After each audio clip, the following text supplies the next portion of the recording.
Hello there! Once again, this is Anton from Anton Obey. Thank you guys for stopping by the collection room. It is a gorgeous, kind of overcast Saturday, which is okay.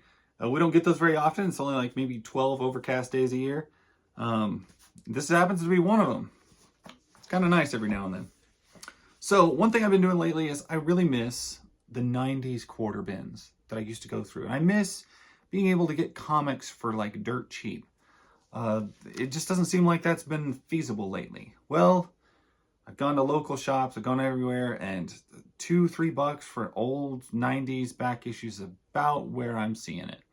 And what I would really like is to find comics for less than $1 in that 50 cents, 25 cents range like I used to appreciate. And that may be very difficult to do, but I've done it. I've actually found a few. I found a vendor on eBay who was selling lots, really reasonable, and I am super pleased to have picked up quite a few comics from this guy. Spent a little bit of money, but I think it was definitely worth it. I got a stack of Firestorm comics. This stack was $9.99, and I combined shipping with some other lots, which I have done or will do videos on coming up. But I remember like just that nostalgia feel of digging through the bins and looking for something. And I would have been looking through comic bins in Omaha, Nebraska, Lincoln, Nebraska, in the later 90s, 97, 98 probably. Maybe early 2000s. No. 99 was probably the latest. 99 to 2000. Around 2001, 2002, comics changed across the board new, and I was just done with it. I was not spending my money on new comics anymore. That doesn't mean that I didn't still love all the old back issues, and the old back issues are what I was craving this week. And so I was like desperate. Well, what can I find? And I remembered I came across a bunch of Firestorms in a quarter bin in the 90s, and I was like, are those still valuable? Are dirt cheap, or have they gone up stupid in price like so many things tend to do? Well, anyway, I found out that they haven't, and I was able to pick up a couple issues that I even remember seeing in the quarter bin. And I picked up this lot. I think it is 20 books or so for $9.99. So that sets these at about 50 cents a piece. I'm very excited about that. This is issue 58. I got the annual number 5.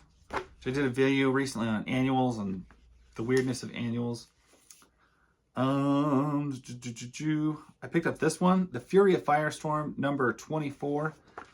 I'm pretty sure I remember seeing this in a quarter bin and just being like, that looks really cool. I really like that type of art style.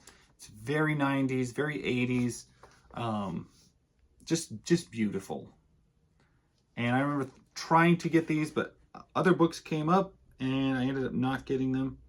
This would have been 1985, when this was made, and I would have been seeing this in quarter bins over 10 years later.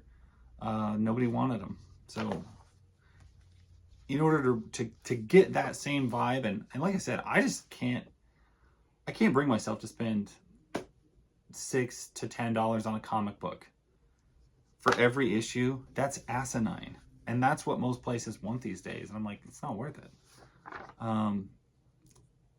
I like this era. This is what I originally loved. This gave me the excitement of the hunt, the thrill, non-fetished. You know, I could read these without worrying about tearing them or the occasional wrinkle. I didn't have to have them all turn the page and you wash your hands type of deal.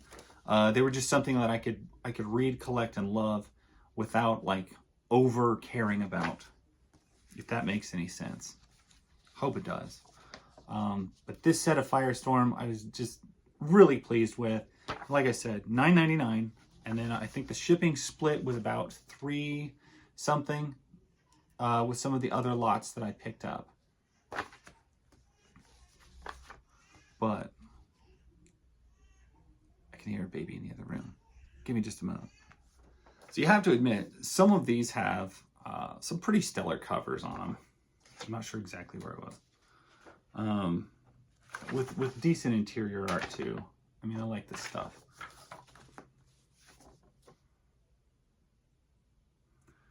And if Soyuz should fail?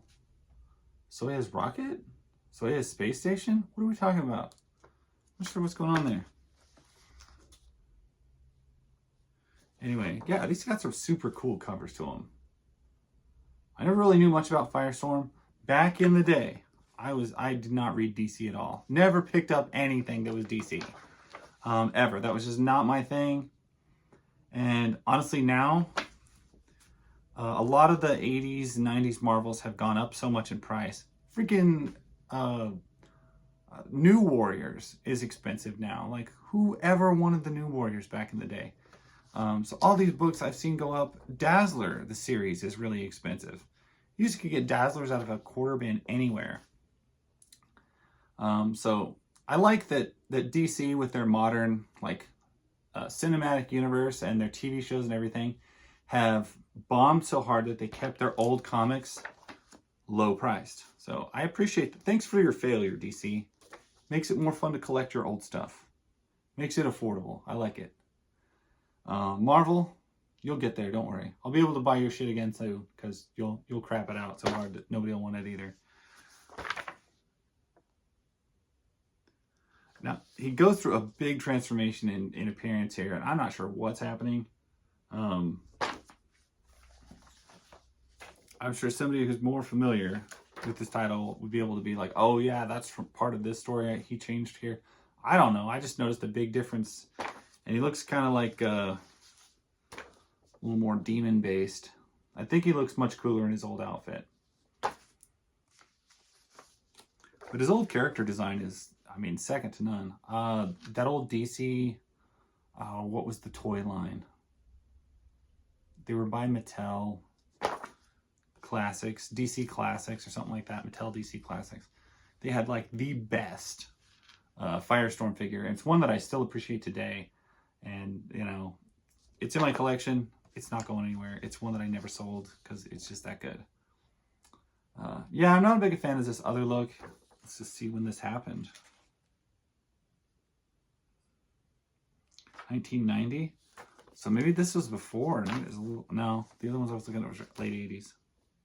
Yeah, it's not a good look. You can see them shooting themselves in the foot with this idea. And I hope they went back to it. I'm sure they did go back to the regular eventually.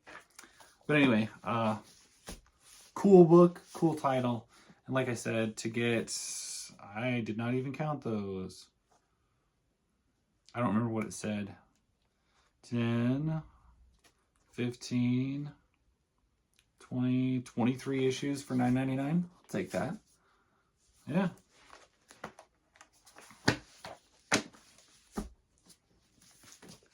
Yes.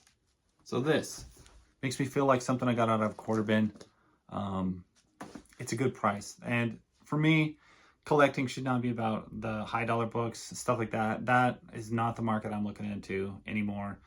I don't want to bag stuff like I used to. I don't want anything sealed in the whatchamacallem slabs and things like that. That's not how I want to enjoy comics anymore. I tried it for a little while, but really I want to go back to the way I originally enjoyed comics, which was owning the cheap ones, reading them, enjoying the art for what it is, the stories for how they are, and just rolling with that. And you can still collect comics that way. It is a little bit harder because it's not just everywhere that they let you do that anymore. But there's still the place on eBay that will let you get these for cheap. And I thank that guy for doing that. So anyway, that's my story. Thank you guys for watching. If you made it this far in this video, it is greatly appreciated. I'll catch you guys later.